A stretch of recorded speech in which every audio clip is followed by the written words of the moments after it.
আসসালামু আলাইকুম প্রিয় দর্শক, আমি মামার জন্য একটা লুঙ্গি কিনে নিয়ে এসেছি। মামার লুঙ্গি আছে অবশ্য, কিন্তু আমি চলে যাবো, এই জন্যে মামার জন্য একটা লুঙ্গি নিয়ে এসেছি। মামা, এই যে আপনার জন্য লুঙ্গি নিয়ে এসেছি, দেখেন পছন্দ হবে? নেন, আমি চলে যাবো এই জন্য আপনাকে লুঙ্গি দিলাম।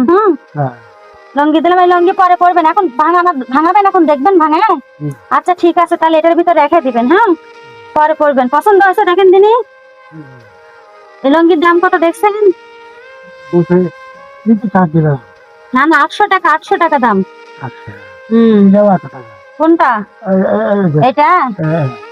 এইটাও ভালো দর্শক, আমার লুঙ্গি আছে আলহামদুলিল্লাহ, আমি আবারও দিলাম। এটা রেখে দিয়েন, হ্যাঁ চাউল ওইগুলা ধরেন, রেখে দেন, ওর ভিতরে রেখে দেন, পরে পরবেন, ঠিক আছে?